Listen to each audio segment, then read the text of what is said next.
اللہ کا حکم ہوا، جنت سے اتر جاؤ، تم آپس میں ایک دوسرے کے دشمن ہوگے اور تمہارے واسطے زمین میں رہنے کی جگہ ہے اور ایک وقت تک نفع حاصل کرنا ہے۔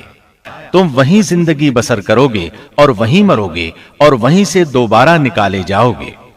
اور اس سے قبل ہم نے آدم سے ایک عہد لیا تھا مگر وہ بھول گئے اور ہم نے ان میں کوئی عزم نہیں پایا۔ اور جب ہم نے فرشتوں سے کہا آدم کو سجدہ کرو تو ابلیس کے سوا سب نے سجدہ کیا، اس نے صاف انکار کر دیا۔ تو ہم نے کہا اے آدم، یہ تیرا اور تیری بیوی کا دشمن ہے، خیال رکھنا ایسا نہ ہو وہ تم دونوں کو جنت سے نکلوا دے اور تو مصیبت میں پڑ جائے۔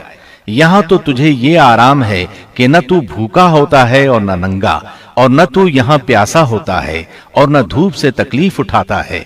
لیکن شیطان نے اسے وسوسے میں ڈال دیا، کہنے لگا میں آپ کو دائمی زندگی کے درخت اور وہ بادشاہت بتلاؤں جو کبھی پرانی نہ ہو۔ چنانچہ ان دونوں نے اس درخت سے کھایا، پس ان کے ستر کھل گئے اور وہ بہشت کے پتے اپنے اوپر چپکانے لگے۔ آدم نے اپنے رب کی نافرمانی کی، پس بہک گیا۔ پھر اس کے رب نے نوازا، اس کی طرف توجہ فرمائی اور اس کی رہنمائی کی۔ حکم ہوا تم دونوں یہاں سے اتر جاؤ، تم آپس میں ایک دوسرے کے دشمن ہو۔ اب تمہارے پاس جب کبھی میری طرف سے ہدایت پہنچے تو جو میری ہدایت کی پیروی کرے نہ تو وہ بہکے گا نہ تکلیف میں پڑے گا، ہاں جو میری یاد سے روگردانی کرے گا اس کی زندگی تنگی میں رہے گی اور بروز قیامت ہم اسے اندھا کر کے اٹھائیں گے۔ آدم علیہ السلام زمین پر اترے اور اپنے رب سے توبہ کے کلمات سیکھ لیے۔ وہ کلمات یہ ہیں: ربنا ظلمنا أنفسنا وإن لم تغفر لنا وترحمنا لنكونن من الخاسرين۔ اے ہمارے رب، ہم نے اپنا نقصان کیا اور اگر تو نے ہم پر مغفرت و رحمت نہ فرمائی تو ہم خسارہ اٹھانے والوں میں سے ہو جائیں گے۔ آدم علیہ السلام زمین پر اترے اور ان کے ساتھ حوا علیہ السلام بھی اتری اور ان کے ساتھ ہی ابلیس کو بھی اتارا گیا۔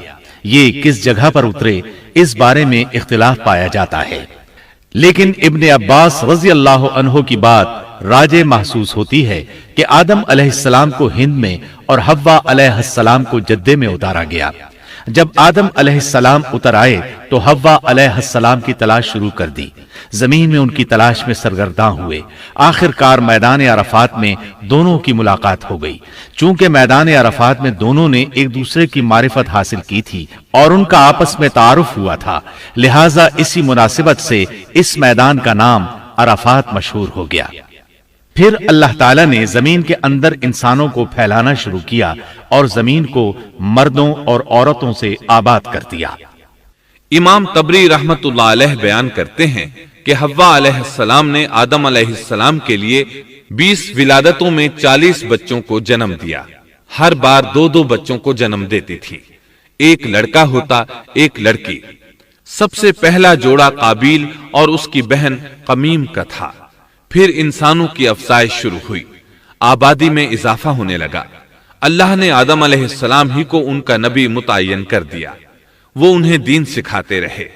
اس وقت تمام لوگ موحد تھے، خالص توحید کو اپنانے والے تھے، یعنی کان الناس امۃ واحدہ، تمام لوگ ایک ہی امت کے تھے، ان میں شرک کا شائبہ بھی نہ تھا۔ ابن جریر اور ابن کثیر رحمہم اللہ نے ابو موسیٰ اشعری رضی اللہ عنہ کی روایت بیان کی ہے، اللہ نے جب آدم علیہ السلام کو جنت سے زمین پر اتارا تو انہیں ہر چیز کی کاریگری اور صنعت کا علم تھا۔ جب وہ اترے تو عالم بھی تھے، لباس میں ملبوس بھی تھے، کام کاج کے تمام طریقوں سے باخبر بھی تھے، لوہے، آگ، لکڑی اور کپڑے کے استعمال سے بھی بخوبی واقف تھے۔ ہمارے برعکس وہ ان کاموں کو اپنی ابتدا ہی سے جان چکے تھے، کیونکہ ہم سب لوگوں کا حال یہ ہے کہ جب تک سکھایا نہ جائے ہمیں کچھ نہیں آتا۔ آج کے دور میں بعض افریقی قبائل کے افراد وحشیانہ اور غیر مہذب زندگی گزارتے ہیں۔ علماء کا کہنا ہے کہ یہ لوگ زمین پر رہنے والوں میں سے گمراہ ترین انسان ہیں۔ انہوں نے